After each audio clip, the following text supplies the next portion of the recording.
नमस्कार दोस्तों, आप सभी का एक बार फिर से स्वागत है यूपीएससी वाला बुक सीरीज संभव सीरीज में। हम ज्योग्राफी के भौतिक भूगोल यानी फिजिकल ज्योग्राफी पे प्रारंभिक और मुख्य परीक्षा के परिप्रेक्ष्य से एक जो बुक सीरीज है उसके आज अंतिम लेसन तक पहुंच चुके हैं। अभी तक हमने 29 लेसन कंप्लीट किया है। आज हम 30वां लेसन हिममंडल का क्या मतलब हो गया भैया आपके पास में क्रायोस्फीयर, इस टॉपिक को आज हमारे डिस्कशन के अंतर्गत रखने वाले। काफी महत्वपूर्ण टॉपिक है, तो कंटेंट बहुत अच्छा बना है। एमसीक्यूज लास्ट में मैंने ऐड किए, कैसे क्वेश्चंस प्री में पूछे गए, इस पे मुख्य परीक्षा में कैसे प्रश्न आए। अभी हाल ही 4-5 सालों से बहुत ज्यादा प्रश्न आ रहे हैं यहां से। इसके अलावा आंसर राइटिंग भी कैसे कर लेनी है अगर आपको, है ना, की इश्यूज है, चैलेंजेस हैं, मिटिगेशंस हैं, उसके ऊपर हम थोड़ी सी बात करेंगे। सर ये हिममंडल का क्या मतलब हो गया? जैसे हम कहते हैं कि ये जो हमारी पृथ्वी है, ये हमारी जो अर्थ है, यहां पे हमें वायुमंडल देखने को मिल जाएगा, है ना। स्पेसिफिकली देखा जाए उसके घटक लेयर्स हमने पढ़ रखे हैं। जलमंडल मिल जाएगा आपके पास में, है ना। हाइड्रोस्फीयर जो हो सकता है आपके पास में। तीसरा है हमारा लिथोस्फीयर, महाद्वीप जो है आपके पास में, और भी कई सारी विशेषताएं हमने इस पे पढ़ने की कोशिश की, ठीक है ना। अब ये जो पानी है हमारे पास में, वाटर है, यह जरूरी नहीं कि हर बार आपके पास में पानी या नदियों के, सागरों के, महासागरों की फॉर्म में मिले। कई बार यह सब जीरो टेम्परेचर के ऊपर, शून्य से नीचे तापमान के ऊपर भी देखने को मिल सकता है। फलस्वरूप आपके पास में यह बर्फ की अवस्था में देखने को मिल सकता है, जिसे हम हिम शब्द कह सकते हैं। और पृथ्वी की सतह पे वे सारी जगह है जहां पे आइस या फिर आपके पास में जिसको हम लोग कह सकते हैं स्नो की फॉर्मेट में पानी देखने को मिल रहा है, उसे हम क्रायोस्फीयर कह रहे हैं। तो क्रायोस्फीयर खाली आपके पास में ग्लेशियर्स, स्नो या आइस ही नहीं है, हमारे एटमॉस्फेयर में भी तो आपके पास में जलवाष्प है, हमारे नदियों में भी तो है, हमारे जो परमाफ्रॉस्ट है, फ्रोजन ग्राउंड्स होते हैं, उसमें भी तो है, हमारे ओशंस में भी तो है। तो क्रायोस्फीयर का ओवरऑल मीनिंग में बेसिकली जो है, इन सभी घटकों में पाया जाने वाला जल जो हिम यानी आइस की फॉर्मेट में आपको देखने को मिल सकता है। अब क्रायोस्फीयर जो है हमारे जलवायु प्रणाली के लिए काफी महत्वपूर्ण है। मतलब अगर आप एग्रीकल्चर की बात कर दो, अगर आप ओशनिक करंट्स की बात कर दो, अगर आप एटमॉस्फेरिक सर्कुलेशन, अगर आप प्रेशर और टेम्परेचर की बात कर लो, हर जगह पे, है ना, जलवायु परिवर्तन के लिए एक इंपॉर्टेंट घटक के रूप में हमारा हिममंडल या क्रायोस्फीयर आ जाता है। अब इसमें विशेष रूप से देखा जाए तो आइस कैप्स देखने को मिलेगा, हिम आच्छादित या फिर जो आइस से कवर्ड है। भाई कैप कहां पहनते हो? अपने पांव से लेकर के शरीर के बीच में जो है, गर्दन के ऊपर, सबसे ऊपर सीट्स पे जो है आपके पास में क्या है, कैप पहनी जाती है। वैसे अगर मैं कहूं आपके पास में कोई भी लैंडस्केप है, उस लैंडस्केप के अंदर जो सबसे ऊपर वाली लेयर है, अगर वो आइस से कवर्ड है, अगर वह हिम आच्छादित है, तो उसे आइस कैप्स कहा जाता है। समझ में आया? ठीक है। इस उपरांत अगर नदियां फ्रोजन हो जाए, बहुत ही लंबे, बहुत ही चौड़े और बहुत ही गहरे क्षेत्रफल के अंतर्गत जो है पूरा पानी वो सब जीरो है, वह बर्फ की, आइस की फॉर्म में है, तो इसे हम लोग हिमनद ग्लेशियर्स कह सकते हैं। फिर समुद्र भी कई बार, जैसे आर्कटिक है, अंटार्कटिक है ना, आपके पास में टुंड्रा जोन है। अब उन उत्तर दक्षिणी ध्रुवों के आसपास में क्या देखने को मिलेगा कि भैया बर्फ भी जो है वह आपकी लिक्विड अवस्था में नहीं, सॉलिड अवस्था के अंदर है वो वाला पानी भी, तो आइसी देखने को मिल सकता है। कई बार मिट्टी के अंदर भी, जमीन के अंदर भी मॉइस्चर होता है, आर्द्रता होती है। पर अगर वायुमंडलीय तापमान शून्य से नीचे है तो वो पानी क्या कर सकता है, वो मॉइस्चर, वो आर्द्रता जो उस मिट्टी में है, उस शैल खंडों के बीच में है, वो जम सकता है। इसे हम बर्फीले मैदान या परमाफ्रॉस्ट का भी नाम दे सकते हैं आपके पास में। सो पूरे वैश्विक जलवायु परिवर्तन के कारण, है ना, अब इन सब चीजों में पिघलाव होगा। जैसे जैसे वैश्विक जलवायु परिवर्तन से तापमान बढ़ रहा है, हमारे सी लेवल राइज हो रहा है, पारिस्थितिकी तंत्र में असंतुलन हो रहा है, और जो हमारा हिममंडल क्रायोस्फीयर है ना, इसका अधिकतम भाग ध्रुवीय क्षेत्रों में देखने को मिल रहा है। जैसे उत्तरी ध्रुव में आपको आर्कटिक ओशियन देखने को मिलेगा, ग्रीनलैंड, आइसलैंड एक्सेट्रा। फिर आपके पास में दक्षिणी ध्रुव के आसपास में आप चले जाएंगे तो आपको एंटार्क्टिक देखने को मिलेगा, ठीक है ना। सो यहाँ पे उच्च पर्वतीय क्षेत्रों में भी मौजूद हो सकता है। तो क्रायोस्फीयर, हिममंडल कहाँ कहाँ उपस्थित हो सकता है? कि सर एक तो उठा करके देख लीजिए कि सर ये ध्रुवीय क्षेत्र है ना, यहाँ पे तापमान बहुत कम है। दूसरा, आप जैसे हमारे हिमालयाज की बात कर दो, क्या ग्लेशियर है? एल्प्स की बात कर दो, क्या ग्लेशियर है?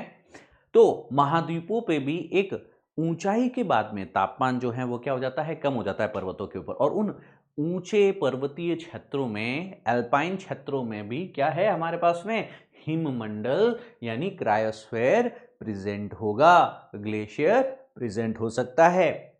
अच्छा, अभी 2 दिन पहले हमने एक लेसन आपके लिए अपलोड किया था जहां पे हमने एटमॉस्फेयर के अंदर ऊर्जा संतुलन की बात की थी।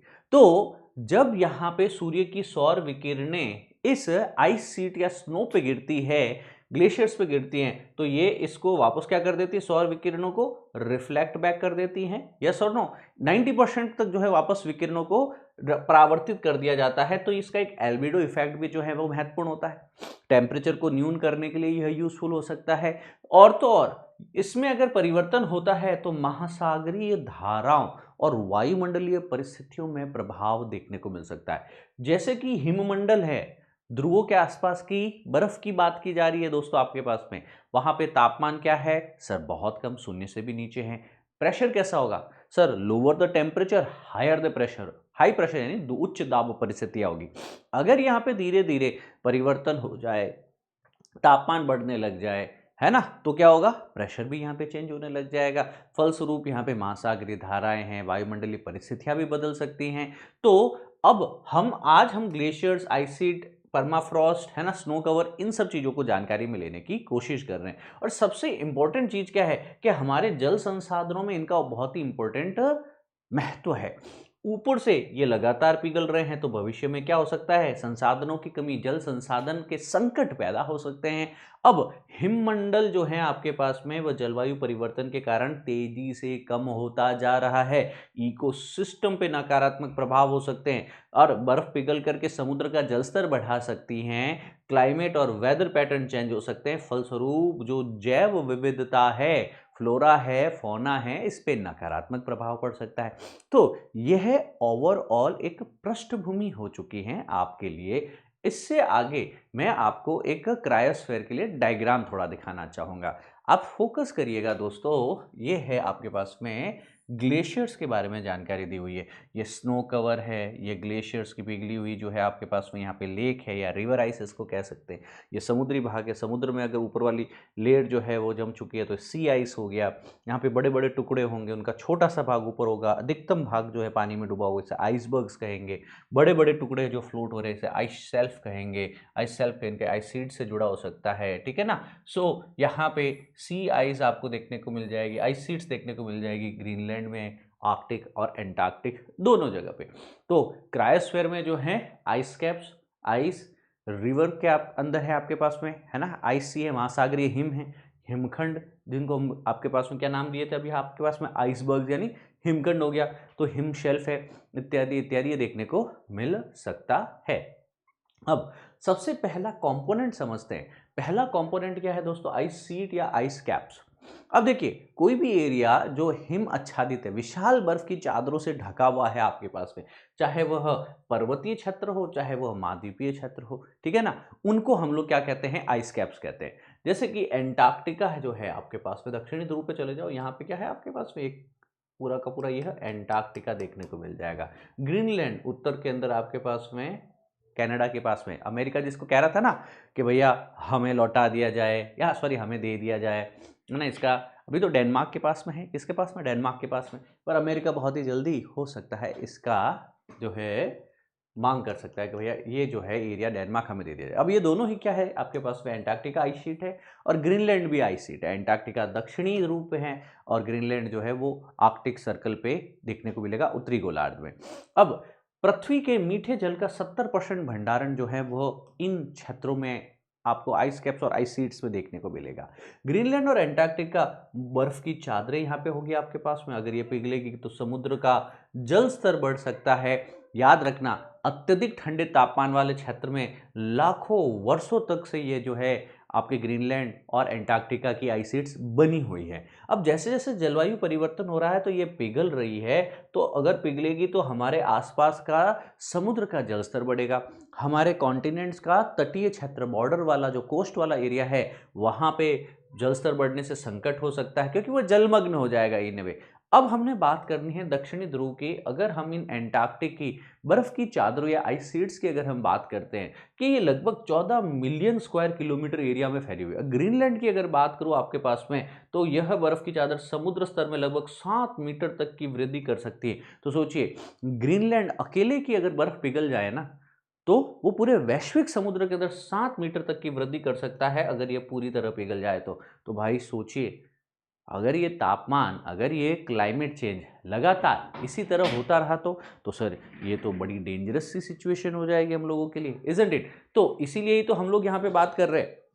That's why we are talking consistently कि सर बर्फ की चादरें जो होती है ना आपके पास में, जो आइसीड्स होती है, ये हमारे यहाँ तापमान संतुलन का भी काम करती है। किसका काम कर रही है भैया आपके पास में? टेम्परेचर को भी तो बैलेंस बनाए रखती है। टेम्परेचर है, प्रेशर है, इत्यादि इन चीज़ों को बनाए रख सकती है। इन वे हमारे जलवायु परिवर्तन के संकेतक के रूप में मानी जाती है। वैश्विक तापमान बढ़ रहा है, घट रहा है, किस लेवल पे चल रहा है, ये सारी चीज़ें हमें कहाँ से, एक और कहाँ से पता चल सकता है? यह सारी चीज़ें हमें इन्हीं चीज़ों से पता चल सकता है, ठीक है ना? क्लाइमेट चेंज के लिए एक बहुत ही बड़ा जो है आपके पास में ये एक इंडिकेटर है। अब हिमच्छादन का अगर हम अध्ययन करते हैं तो जलवायु परिवर्तन के ट्रेंड, प्रवृत्तियों को हम समझ सकते हैं। तो आइस कैप्स, आइस शीट्स आपने समझ में आई हैं। ये डायग्राम है, ये एंटार्क्टिका दक्षिणी ध्रुव वाला है, ये है ग्रीनलैंड वाला क्षेत्र, ठीक है ना? अब ये दोनों ही कुछ इस तरीके से देखने को मिलेगी, है ना? कॉन्टिनेंट्स के ऊपर है आपके पास में पूरी तरीके से बर्फ से ढका हुआ अनाच्छादित क्षेत्र है। हमने नाम क्या दिया है इसको, देखिए नाम क्या दिया है आपके पास में? Ice sheets, ice caps, him आच्छादित क्षेत्र। इस उपरांत हम आगे बढ़ने की चेष्टा करें तो दुनिया में ग्लेशियर्स की हमने बात करनी है। हिम आच्छादित क्षेत्र भी काफ़ी ज़्यादा मात्रा में देखने को मिलेगा। ग्रीनलैंड है, एंटार्क्टिका वाला क्षेत्र है आपके पास में, और भी अल्पाइन क्षेत्र में हो सकता है। आगे ग्लेशियर्स पढ़ते हैं। ग्लेशियर्स है क्या? बर्फ की विशाल धाराएं होती हैं, the streams of snow and ice. ये धीरे धीरे जो है बह रही हैं नदियों की तरह, ढलान में, गुरुत्वाकर्षण में, यह है ना धीरे धीरे आगे बहती है, खसकती है।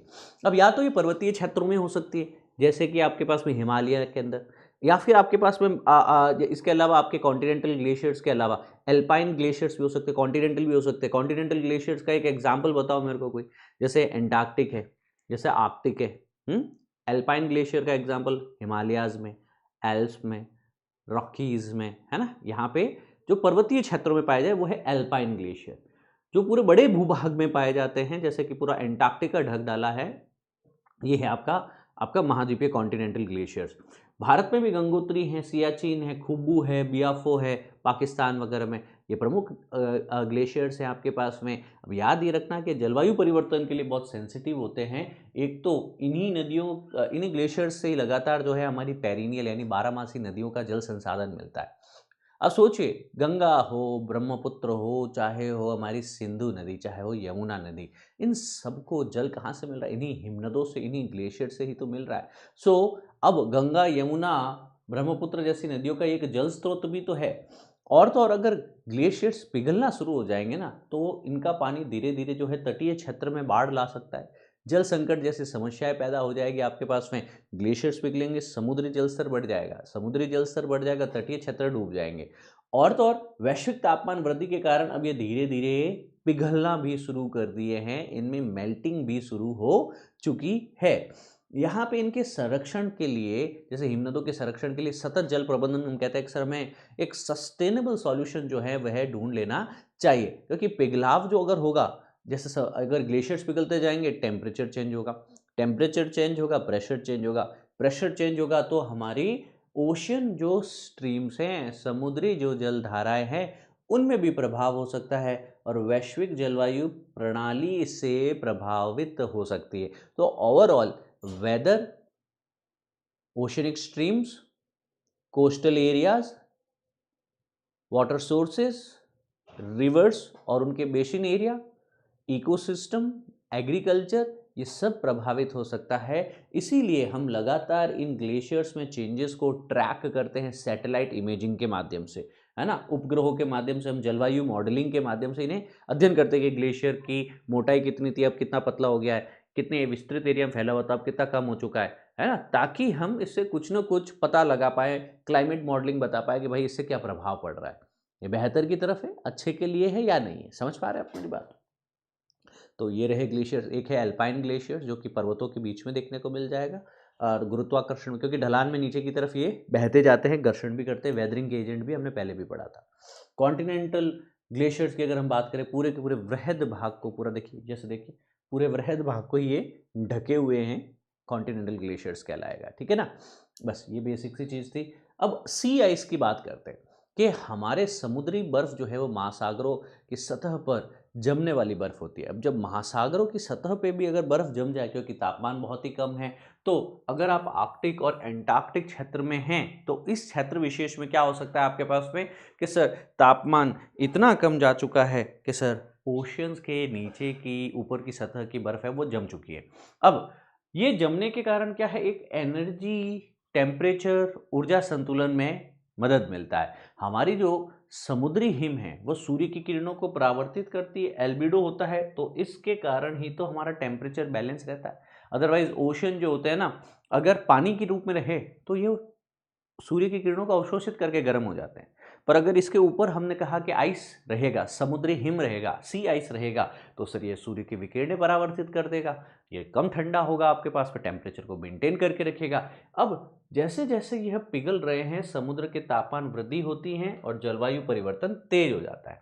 आर्कटिक समुद्री बर्फ को देखा जाए तो 1980 के बाद से लगातार जो आर्कटिक यानी उत्तरी ध्रुव पे जो आर्कटिक महासागर है वहां की बात की जा रही है।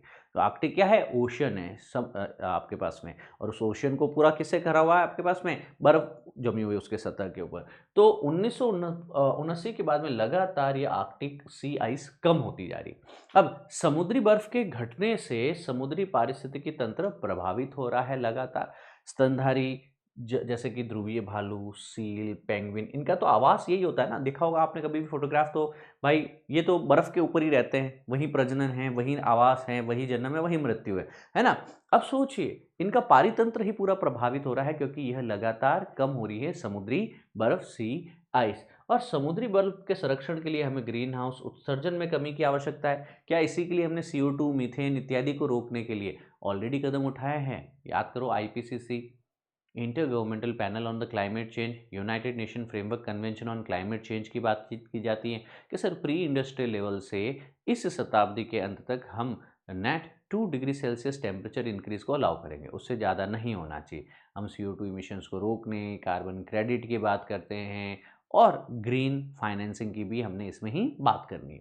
समुद्री वैज्ञानिक, हमारे वैज्ञानिक क्या कहते हैं, समुद्री बर्फ की निगरानी के लिए हम सैटेलाइट और जलवायु मॉडलिंग की तकनीक का उपयोग कर सकते हैं, और इस माध्यम से भी हमें कई सारी चीज़ों में क्लैरिटी मिलेगी कि सर वाकई में क्या प्रभाव है, संरक्षण के कारण बदलाव हो रहा है या जलवायु परिवर्तन के कारण इनकी संख्या जो है लगातार कम होती जा रही है। राइट, सो यहाँ पे देखेंगे आप लोग, ये है आइस सीट, ये है आइस सेल्फ, ये आइस सेल्फ टूट करके आइसबर्ग्स बन जाते हैं, और यह आपके पास ओशन है, इसकी सतह पे भी आपको आइस देखने को मिल सकती है। परमाफ्रॉस्ट काफ़ी इंपॉर्टेंट, यूपीएससी ने सीधा मुख्य परीक्षा का प्रश्न पूछा है इसमें। कुछ 10 लाइन मैं सिखा रहा हूँ, थोड़ा ढंग से सीख लेना ताकि लिख पाओ अपनी कॉपी के अंदर और एग्जाम्स के अंतर्गत। परमाफ्रॉस्ट वह मिट्टी है जो कम से कम 2 वर्षों से ज़्यादा समय तक लगातार शून्य से नीचे के तापमान पे रही है, लगातार जमी रही है। तो परमाफ्रॉस्ट समझ में आए, फ्रॉस्ट मतलब जमना, perma means for a very long time. जैसे कि रशिया का साइबेरिया, कनाडा, रशिया का साइबेरिया के अलावा अलास्का, यूएसए का उत्तरी कनाडा, हमारे हिमालयन क्षेत्र में कई ऐसे एरिया है, कई ऐसी ज़मीन है जहाँ की मिट्टी लगातार 2 वर्षों से जमी हुई है, शून्य से नीचे तापमान है उसका। अच्छा, इसके अंदर क्या होगा, बड़ी मात्रा में जैविक पदार्थ और मीथेन, CO2 जैसी ग्रीन हाउस गैसेस जो हैं वह ट्रैप हो जाती है। अब आप समझिए कि उस सॉइल में, उस मिट्टी में जो जम चुकी हैं, पिछले कई वर्षों से वो जमी हुई है, उसमें जो बायोलॉजिकल एक्टिविटीज़ हैं, ग्रीन हाउस गैसेज है, वो भी उसके साथ में ट्रैप हो चुकी है। तो इसे हम एक तरीके से कार्बन सिंक भी कह सकते हैं। ये क्या है, कार्बन सिंक है। अब ये कार्बन सिंक क्या करता है आपके पास में, जैसे हमने कहा उत्तरी ध्रुव और दक्षिणी ध्रुव और हिमालयन क्षेत्र के अंदर ये परमाफ्रॉस्ट है। अब ये लगातार 2 वर्षों से ज़्यादा शून्य से नीचे तापमान पर जमी हुई मिट्टी जिसके अंदर ग्रीन हाउस गैसेस फंसी हुई हैं, ट्रैप है, जलवायु परिवर्तन हो रहा है, तापमान बढ़ रहा है विश्व का, तापमान बढ़ रहा है, ये परमाफ्रॉस्ट पिघल रहा है। अच्छा, जैसे जैसे ये परमाफ्रॉस्ट तेजी से पिघल रहा है ना, इसके साथ में फंसी हुई ग्रीन हाउस गैस जैसे मीथेन गैस भी धीरे धीरे रिलीज हो जा रही है, क्योंकि बर्फ पिघल रही है तो उसके अंदर की गैस बाहर आएगी। अब वो गैस अतिरिक्त पहले की है आपके पास में, पुरानी गैसेस हैं जो भी ट्रैप है, और अब वो वायुमंडल में रिलीज होगी तो ग्रीन हाउस प्रभाव बढ़ाएगी। मतलब जलवायु परिवर्तन से तापमान बढ़ने से बर्फ पिघल रही है, बर्फ पिघलने से मीथेन रिलीज हो रही है, जो और ग्रीन हाउस गैस प्रभाव बढ़ा रही है, और तापमान बढ़ाएगी, और जलवायु परिवर्तन होगा, और परमाफ्रॉस्ट तेजी से पिघलेगा। तो एक कैस्केडिंग इफेक्ट यहां देखने को मिलता है, ठीक है ना। तो यह निर्माण कार्यों के लिए चुनौतीपूर्ण होता है, क्योंकि पिघलने से भूमि अस्थिर हो जाती है। जैसे कि आपने यहाँ पे एक जमीन है, इस जमीन में जो है आपके पास में बीच बीच में क्या है, बर्फ के कण है, बर्फ के कण के रूप में ये जो पूरी मिट्टी है वो क्या है, परमाफ्रॉस्ट है। अब आपने क्या किया है, इस परमाफ्रॉस्ट पे एक बिल्डिंग बना दी, क्या बना दी, एक बिल्डिंग बना दी। धीरे धीरे क्या हुआ, जलवायु परिवर्तन से ये परमाफ्रॉस्ट जो है तापमान वृद्धि से पिघलने लगा। अब जैसे ये पिघलने लगा ना, तो ये एरिया है ये धंसने लगा, ये क्या करने लगा, आपके पास में एरिया धीरे धीरे सबसाइड होने लगा, क्योंकि जब बर्फ पिघल जाएगी, बर्फ का आयतन थोड़ा बड़ा होता है, क्योंकि वो अपने बीच में गैसेज और वायु के कणों को लेकर के बैठ जाती है, ठीक है ना। अब इसके फलस्वरूप क्या होगा कि जैसे बर्फ बड़ी थी, साइज में बड़ी थी, पिघलने के बाद में जल में परिवर्तित होगी, तो एक तो वह मिट्टी जो पहले सॉलिड थी, कठोर थी, ब्रिटल थी, अब वो कमजोर हो गई। दूसरा, वहां पे सब्सिडेंस धसाव दिखाई देगा, और इसके कारण ये स्ट्रक्चर जो भवन का है वह कोलैप्स हो सकता है। तो परमाफ्रॉस्ट के कारण जो है आपके पास में भूमि अस्थिर हो जाती है, लैंड अनस्टेबल हो जाता है। मतलब जहां जहां पे ये परमाफ्रॉस्ट है, साइबेरिया, अलास्का, कनाडा, हिमालय, वहां वहां पे आप धसाव जमीन में देख सकते हैं। वैज्ञानिक कहते हैं कि 2100 तक, मतलब इस शताब्दी के अंत तक परमाफ्रॉस्ट का एक बड़ा हिस्सा पिघल सकता है, और यहाँ पे परमाफ्रॉस्ट में पहले के जो पुराने वायरस हैं, आज से सैकड़ों साल पुराने वायरसेस, हजारों साल पुराने बैक्टीरिया, वह निकल सकते हैं, जो कि नई पैंडेमिक, एपिडेमिक को, बीमारियों को जन्म दे सकते हैं। इसके कारण एंटार्क्टिका का इकोसिस्टम और लोकल कम्युनिटी भी प्रभावित हो सकते हैं। पर्माफ्रॉस्ट की निगरानी रखना जरूरी है, ताकि इसके प्रभावों को, पिघलाव के फलस्वरूप जो प्रभाव है नकारात्मक, उन पे रिसर्च किया जाए, तकनीक का उपयोग किया जाए, और उनका शमन किया जा सके, ठीक है। तो परमाफ्रॉस्ट है क्या आपके पास में, ये रहा परमाफ्रॉस्ट। मिट्टी में जो मॉइस्चर है, जल है, वो 2 साल से ज़्यादा, अब वो 2 साल से ज़्यादा, 2 साल 1 दिन भी हो सकता है, और वो 2000 साल से जमी हुई बर्फ़ भी हो सकती है। समझने की कोशिश कर रहे हैं, वो क्या है, मिट्टी में, चट्टानों में बीच में जो मॉइस्चर था, पानी था, वो जम गया, अब ये है परमाफ्रॉस्ट। तापमान, रेडिएशन के कारण क्या हो रहा है, ग्रीन हाउस गैसेस के कारण क्या हो रहा है, ये और पिघल रहा है, पिघलने से ग्रीन हाउस गैस रिलीज हो रही है, फिर और रेडिएशन से तापमान बढ़ रहा है, फिर और परमाफ्रॉस्ट पिघल रहा है, फिर और ग्रीन हाउस गैस रिलीज हो रही है। तो बहुत ही जल्दी इस शताब्दी के अंत तक कह रहे हैं कि अधिकतम हिस्सा परमाफ्रॉस्ट का क्या हो सकता है, पिघल सकता है। क्या हो सकता है, मेल्ट हो सकता है। तो ऊपर तो आपके पास में ये पूरा फ्रोजन एरिया है, और नीचे ये क्या है, आपका परमाफ्रॉस्ट देखने को मिल जाएगा। आगे की जानकारी के अंदर मैं आपको यूपीएससी के फाउंडेशन कोर्स की बेसिक जानकारी देना चाहता हूं कि हमारे संकल्प टाइटन प्रहार बैचेस लाइव हो चुके हैं 2026 के यूपीएससी सीएससी फाउंडेशन की तैयारी के लिए। ये हिंदी, इंग्लिश और इंग्लिश तीनों माध्यम में आपके लिए सुविधा अनुसार अवेलेबल है। यहाँ पे 10,999 के एक नॉमिनल प्राइस पे आप क्लास में एनरोल कर पाएंगे। एनरोल करने से पहले वीडियो के डिस्क्रिप्शन में दिए गए नंबर पे कॉल करें, काउंसलिंग प्राप्त करें, डेमो क्लासेस प्राप्त करें, उसके उपरांत अपने सेटिस्फैक्शन और अपने विवेक को प्रयोग करते हुए इस क्लास में एनरोल कीजिएगा। फंडामेंटल फीचर्स क्या क्या रह सकते हैं, फंडामेंटल फीचर्स हैं कि ये क्लासेस लाइव होगी, रिकॉर्डेड हो सकती हैं, और क्लास यहाँ पे सीसैट भी मिलेगी, डेली एमसीक्यूज भी होगा, और कॉम्प्रिहेंसिव जीएस ई बुक्स भी यहाँ पे देखने को मिल जाएगी। दोस्तों, आपको यहाँ पे हिममंडल का जलवायु व पारिस्थितिकी तंत्र पे क्या प्रभाव है।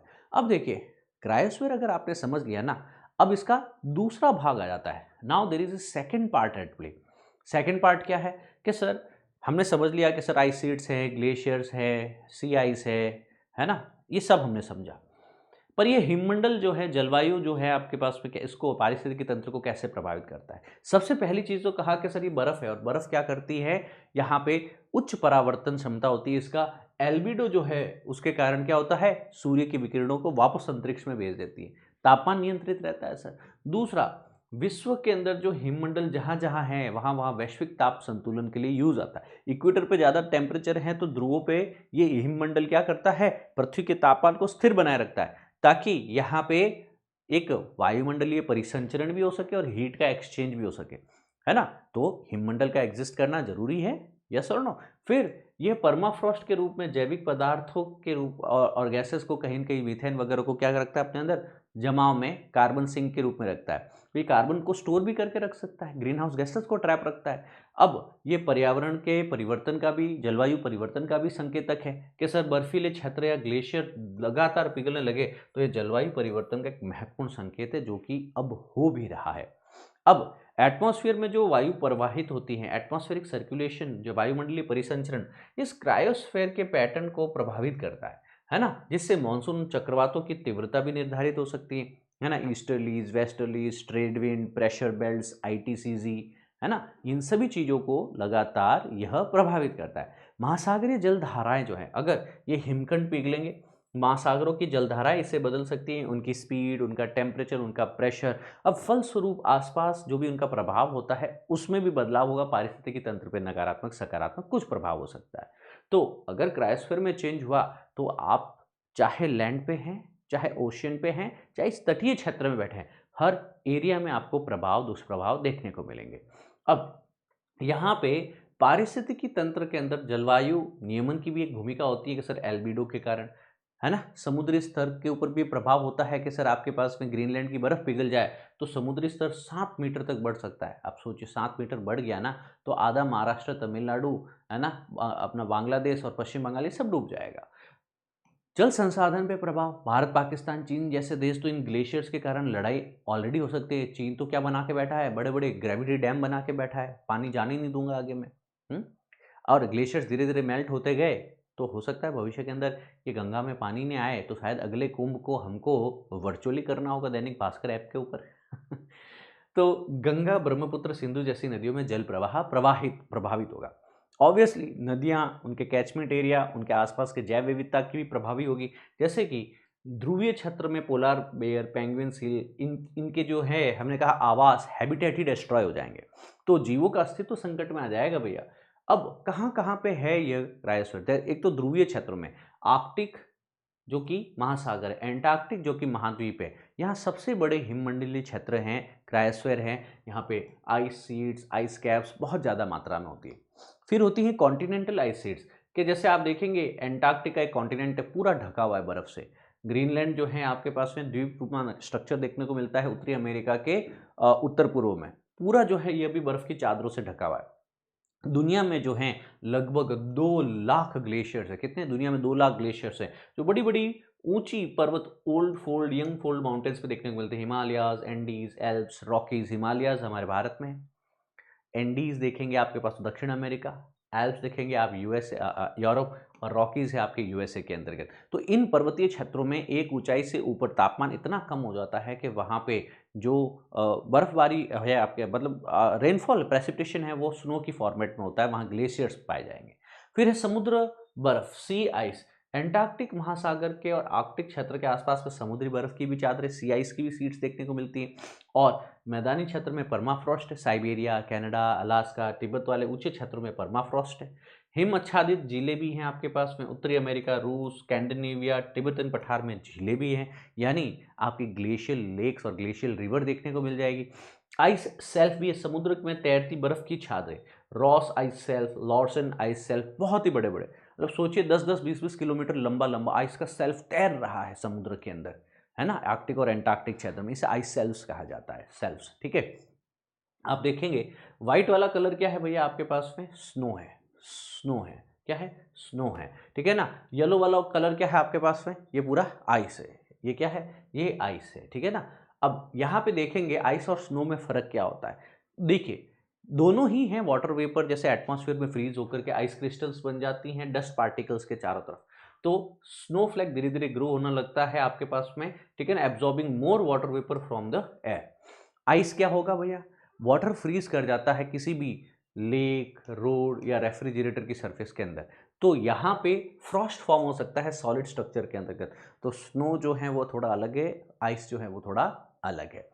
आगे हैं हमारे इस क्रायोस्फीयर में इश्यूज क्या क्या है? सर ग्लेशियर्स पिघल रहे हैं, समुद्र में जल स्तर बढ़ रहा है, परमाफ्रॉस्ट पिघल रही हैं, पारिस्थितिकी तंत्र बर्बाद हो रहा है, कई जगह पे पिघल पिघल के लेक का पानी जो है, ग्लेशियर लेक्स का आउटबर्स्ट हो जा रहा है, बाढ़ आ जा रही है अचानक। हमने अभी देखा था कि भैया हमारे भूटान के अंदर हमने देखा, अभी थोड़े टाइम पहले हमारे किस क्षेत्र के अंतर्गत गए थे, एक तो भूटान था, एक सिलीगुड़ी कॉरिडोर वाला क्षेत्र था, है ना, और सिक्किम वाला क्षेत्र, वहाँ पे ग्लेशियर लेक आउटबर्स्ट फ्लड्स आती हैं, ग्लॉफ। इसके कारण विनाशकारी बाढ़ आ सकती है कि सर ग्लेशियर्स पिघलते गए बहुत ज़्यादा मात्रा में पानी इकट्ठा हो गया पहाड़ों पे, और फिर अचानक से वो बर्फ़ की जो दीवार थी वो टूट गई, लेक की झील की दीवार टूट गई, और वो पानी जो है बहुत ज़्यादा मात्रा में निचले शहर को, गाँव को तबाह करके बाढ़ के रूप में विनाश करके चला गया।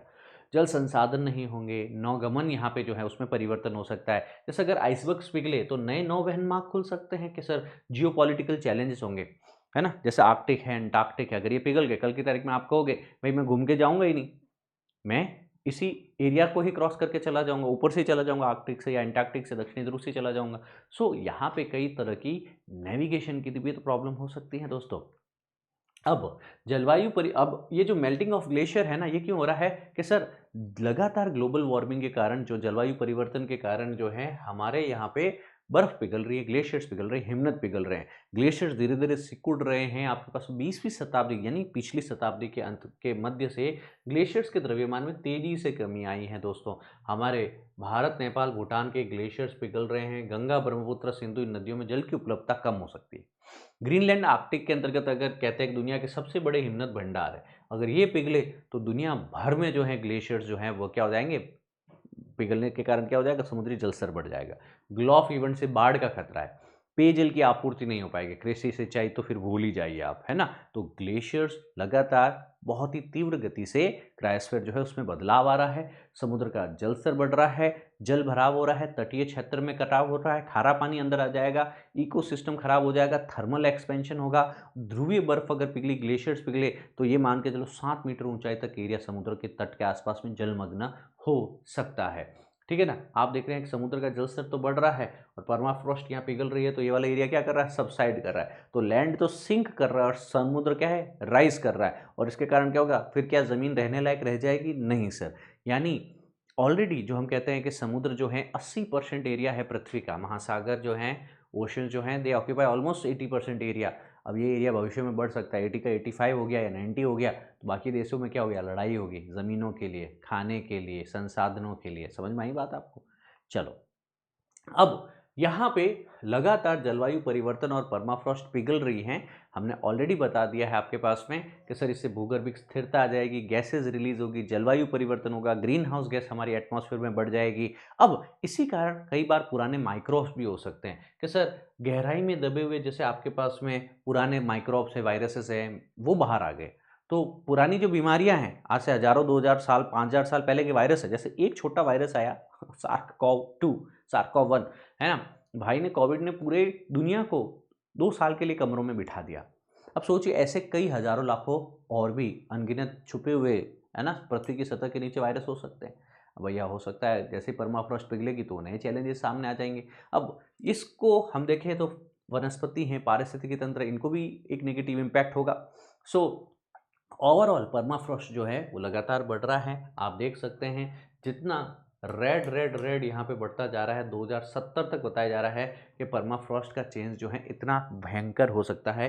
ये ग्रीनलैंड, आर्कटिक ओशन के पास वाला क्षेत्र, कनाडा है, अलास्का है, ये रशिया है, ये आर्कटिक सर्कल, आर्कटिक काउंसिल के बारे में भी आपको पता ही है, ठीक है ना। तो ये परमाफ्रॉस्ट देखो, समुद्र आपके पास में इस एरिया में जो बर्फ़ जमी हुई है धीरे धीरे पिघल रही है, ये एरिया पूरा सबसाइड करेगा और क्या कर जाएगा, आपके पास गैसेज रिलीज हो जाएगी, माइक्रोब्स रिलीज हो जाएंगे, ओवरऑल ये लैंड अनस्टेबल हो जाएगा, ठीक है ना। अब इनके कारण कई बार सॉइल के अंदर जो स्टॉक्स होते हैं, जैसे माइक्रोब्स हैं, CO2 है, मीथेन है, ये रिलीज हो जाएंगे आपके पास में। And goes without saying, permafrost खराब हो जाना या परमाफ्रॉस्ट का पिघल जाना एक बहुत ही चैलेंजिंग चीज़ होती है। So you have to know what we mean when we say कि सर सॉइल स्टॉक्स यहाँ पे प्रभावित हो रहे हैं। परमाफ्रॉस्ट यहाँ पे जो है, एक्टिव लेयर जो परमाफ्रॉस्ट की है वो कहीं न कहीं प्रभावित होते जा रही है। I hope you are able to understand this points. Moving forward हम बात करते हैं क्रायोस्फीयर और वाटर रिसोर्सेज की। इसी क्रायोस्फीयर से ही तो हमारे जल भंडार हैं कि ताजे पानी का लगभग 70% हमें हिममंडल से मिलता है, नदियाँ, झीलें इसमें महत्वपूर्ण है। ग्लेशियर्स हमारी सारी नदियों को देखा जाए तो उनमें नदियों में जल जो है वहीं से आ रहा है, करोड़ों लोगों को जल वहीं से तो मिल रहा है, वर्षा चक्र इसी का कारण पूरा हो रहा है। और तो और ग्लेशियर्स गर्मियों में पिघल कर पानी प्रदान करते हैं, शुष्क क्षेत्रों में जल की उपलब्धता इसमें बनी रहती है दोस्तों। सिंचाई हो, कृषि हो, पेयजल हो, हर चीज़ में हो, इलेक्ट्रिसिटी के अंतर्गत हो, इनका बहुत बड़ा यूज़ हो सकता है दोस्तों, ठीक है ना। अब ये बायोडायवर्सिटी के लिए भी जरूरी है, पारिस्थितिकी तंत्र, समुद्री बर्फ के ऊपर भी कई जीव हैं आपके पास में, भालू हैं, पेंगुइन, उनका तो एक आवास है। समुद्री जीवों का ऊपर भी एक प्रभाव है, जैसे कि हमने कहा समुद्री बर्फ गर्म होने से क्रिल जैसे छोटे जीवों की संख्या घट रही है, जो क्रिल समुद्र के पारिस्थितिकी तंत्र में, फूड वेब में एक इंपॉर्टेंट श्रृंखला का आधार है। अब हिमालयी जैव विविधता है, इसमें स्नो लेपर्ड, तिब्बतन भेड़िया, रेड पांडा, अब ये सारे ही जो है ये जीव जो हैं वो पूरे स्नो कवर्ड एरिया पे ही तो जीवित है। अगर इनका अनुकूलन देखा जाए, इनके शरीर की बनावट देखी जाए, तो बर्फ के लिए ही बने हुए हैं भाई ये सारे। इनको लाओगे हमारे राजस्थान में तो एक हफ्ते नहीं टिक पाएंगे बेचारे। अब वनस्पति, माइक्रोब्स, है ना, विशिष्ट वनस्पतियां और जीवाणु जलवायु परिवर्तन के कारण ये लुप्त भी हो सकते हैं। मतलब ओवरऑल जैव विविधता को खतरा है ना। मंग्रोव वन को भी यहाँ पे खतरा हो सकता है। क्यों? क्योंकि सर अगर ये पिघलेगा बर्फ, समुद्री स्तर बढ़ेगा और सुंदरबन और मैंग्रोव डेल्टा वन जो है वो प्रभावित हो सकते हैं वहाँ पे, ठीक है ना। तो क्रायोस्फीयर को समझना है आपके पास में, इसमें लगातार जो चेंजेस आ रहे हैं वो हमारे लिए सडन चेंजेस बहुत ही डैमेजिंग हो सकते हैं। इस पर क्लाइमेट पे भी एक नकारात्मक प्रभाव देखने को मिल सकता है। Albedo, global heat balance, carbon sink, climate change, global atmospheric circulation है, ओशनिक सर्कुलेशन है, ट्रेड विंड्स में मानसून्स की बात कर सकते हैं। ये 7-8 प्रभाव, इनको आप स्केच बना के माइंड में बना करके याद रखो। और ये एक्सप्लेनेशन मैं आपको ऑलरेडी दे ही चुका हूँ, समझा चुका हूँ अच्छे से। तो यू हैव टू अंडरस्टैंड। ऐसे प्रश्न आ सकते हैं, what does the cryosphere, how does the cryosphere affects the global climate, है ना। हिममंडल वैश्विक जलवायु को कैसे प्रभावित करता है। तो आप पहले तो हिममंडल समझाओ कि क्या होता है भाई हिममंडल, फिर यहाँ पे एल्बिडो समझाओ, फिर यहाँ पे कार्बन डिपॉजिट्स या कार्बन सिंक की बात करो, फिर यहाँ पे ओशनिक करंट्स या फिर अन्य प्रभाव जो ये बताता है कि कैसे इसकी उपस्थिति या अनुपस्थिति या इसमें बदलाव के कारण कैसे कैसे परिवर्तन हो सकते हैं। तो यहाँ पे एक छोटा मोटा बायोस्फीयर का डायग्राम भी यहाँ पे आप बता सकते हो। ओवरऑल आपने ये चीज़ समझना बेहद जरूरी है मित्रों कि क्रायोस्फीयर के 4 यूज़ हो सकते हैं। जैसे कि ये रेगुलेटिंग यूज़ भी, ये क्लाइमेट को रेगुलेट करता है, रन ऑफ को, वाटर कंजर्वेशन, वाटर प्योरिफिकेशन को रेगुलेट करता है। यह प्रोविज़न भी करता है फ्रेश वाटर और क्लीन एनर्जी के लिए। और तो और आपके पास में यहाँ पे आप ये सपोर्ट करता है इंफ्रास्ट्रक्चर इंजीनियरिंग और हैबिटेशन, आवास, तीनों को। यहाँ पे अगर देखा जाए, last but not the least, हमारा कल्चर जो है, संस्कृति जो है, उसे भी प्रभावित करता है। ज्योग्राफी डिटरमाइंस द कल्चर, हमारा रिलीजन है, हमारा कल्चर है, हमारे साइंस है, हमारी एजुकेशन, हमारा एस्थेटिक, हमारा रिक्रिएशन को भी यह क्रायोस्फीयर इफेक्ट करता है। हमें ये सारी चीज़ें जानना जरूरी है कि हिमालय में, भारत में अगर हम कहें कि सर क्रायोस्फीयर की बात करो, तो सर हिमालय के अंदर भारत में अगर है 9,500 से ज़्यादा हिमनद है। गंगा, ब्रह्मपुत्र, सिंधु नदियाँ यहीं से तो पानी ले रही है। अब मुख्य स्रोत है गंगोत्री, सियाचिन, जेमू, मिलन, बंदरपूर, पिंडर, दाचिगाम, ये बहुत ही इंपॉर्टेंट ग्लेशियर्स हैं। सियाचिन ग्लेशियर जो है दुनिया का सबसे ऊंचा सैन्य नियंत्रण वाला क्षेत्र भी है, जो सामरिक और पर्यावरणिक रूप से काफ़ी महत्वपूर्ण है दोस्तों। अब यहाँ से भारत, नेपाल, पाकिस्तान, है ना, कुछ हद तक तिब्बत यानी चाइना की भी जल आपूर्ति का मुख्य स्रोत है आपके पास में। हाल ही में जो देखा जाए तो हिमालयन ग्लेशियर जो है वो बहुत तेजी से पिघल रहे हैं। कई जगह पे पिघला पानी झीलों में इकट्ठा हो रहा है और ये पानी झीलें फटने के कारण बाढ़ भी आ सकती है। मानसून पे भी प्रभाव होता है कि हिमनद भारतीय मानसून को भी प्रभावित कर सकते हैं। इन अ वे ग्लेशियर्स के पिघलने से जल स्तर बढ़ सकता है, तापमान और दाब परिस्थितियां चेंज होगी, तो वैश्विक जलवायु परिवर्तन या ट्रेड विंड में परिवर्तन होगा। फलस्वरूप क्या देखने को मिल सकता है आपके पास में, एल नीनो, ला नीना जैसे इवेंट या इंडियन ओशन डाइपोल जैसे इवेंट देखने को मिल सकते हैं, है ना। अब हिमालय से निकलने वाली नदियां हैं, अगर उसमें पानी कम होगा तो कृषि के ऊपर, उत्पादन पे प्रभाव होगा आपके पास में। हमारे सरकारी तंत्र जो है वो पारिस्थितिकी, हिमालयन पारिस्थितिकी तंत्र के संरक्षण के लिए इसीलिए योजनाएं बना रहा है। अंतर्राष्ट्रीय सहयोग की बात करें, भारत, नेपाल, चीन सब मिलकर के हिमालय जल संसाधनों की सुरक्षा के लिए साथ में मिलकर कार्य भी कर रहे हैं। तो आप देखेंगे ये हैं आपके पास में हिमालय, और ये पूरे हिमालयाज में हिंदकुश से लेकर के काफ़ी जो मेजर रिवर ग्लेशियर से फेड है। हमें इनके संरक्षण के लिए सारे देशों को साथ में आना होगा। भारत में कौन कौन से ग्लेशियर से कहाँ लोकेटेड है, कौन सी रिवर ओरिजिन हो रही है, किस स्टेट में है, कौन से बॉर्डर पे हैं, ये सारी चीज़ें बहुत ही इंपॉर्टेंट है। पासेस और ग्लेशियर्स आपको जरूर याद रखने चाहिए। मूविंग फॉरवर्ड, क्लास की कंटेंट और अपडेट्स आपको इस टेलीग्राम चैनल से मिल जाएगी। You can join this. That's it for day. अब देखिए कैसे प्रश्न आ सकते हैं कि हिममंडल के घटक बताओ, कैसे कहाँ कहाँ पे फैला हुआ है हिममंडल, महत्वपूर्ण ग्लेशियर्स के नाम, जलवायु परिवर्तन पे क्या प्रभाव, पर्यावरण में global warming, green house gas और जलवायु परिवर्तन के समझौतों के ऊपर यहाँ पे कंटेक्स्ट क्रायोस्फीयर का आ सकता है। हिममंडल के ऊपर जो आपके पास में पिघलाव, बर्फीले तूफान, समुद्री जल स्तर से वृद्धि से रिलेटेड जो आर्टिकल्स हैं उस पर कोई क्वेश्चन पूछा जा सकता है। जनरल साइंस में बर्फ का घनत्व, जलवायु परिवर्तन, ग्रीन हाउस गैस इफेक्ट, इस पर क्वेश्चन आ सकता है। IPCC, Paris climate agreement, Kyoto protocol, इन पे प्रश्न आ सकता है प्रारंभिक में। सर मुख्य में क्या आ सकता है, जीएस पेपर 1, 2, 3 में अगर देखा जाए तो सीधा वैश्विक और क्षेत्रीय प्रभाव आ सकता है क्रायोस्फीयर का। जलवायु के ऊपर क्या प्रभाव है, हिमालय और आर्कटिक पे क्या प्रभाव, ऐसे क्वेश्चन आएंगे। इकोसिस्टम आए तो सीधा ग्रीन हाउस गैस की बात करेगा, सस्टेनेबल डेवलपमेंट या हिमालयन इकोसिस्टम के कंजर्वेशन पे बात करेगा। सर निबंध भी आ जाएगा, जलवायु परिवर्तन तो है ही मुद्दा, हिममंडल इसके साथ जोड़ के दे देगा कि उसका क्या प्रभाव है, ठीक है ना। तो उस वक्त क्रायोस्फीयर को आप जलवायु परिवर्तन से एसोसिएट करके लिखेंगे कि सर ग्लेशियर्स के पिघलने से क्या क्या संकट उत्पन्न हो सकते हैं, उसके समाधान क्या है। आप इसके ऊपर कोई जियोपॉलिटिक्स है आपके पास में, उस पे नज़र बनाए रखें, करंट अफेयर के ऊपर हो सकते हैं। को जो करंट अफेयर के इश्यू जैसे कि आपके ग्लोफ ग्लेशियल झील विस्फोट, ग्लेशियल लेक आउटबर्स्ट, उनकी जानकारी रखें। समुद्र स्थल वृद्धि या परमाफ्रॉस्ट मेल्टिंग है, ऐसे क्वेश्चंस बन सकते हैं, ठीक है ना। इससे पहले भी देखें 2018, 19, 20 में लगातार यहाँ पे क्वेश्चन यूपीएससी ने पूछे, एक एक लाइन के जीएस पेपर 1 में क्या क्या क्वेश्चन है देखो। ग्रीनलैंड आर्कटिका में बर्फ के पिघलने के क्या प्रभाव होंगे, क्रायोस्फीयर में बदलाव की बात पूछ रहा है। ग्लोबल वार्मिंग का हिमालयी नदियों पे क्या प्रभाव पड़ेगा, अभी हमने पढ़ा है।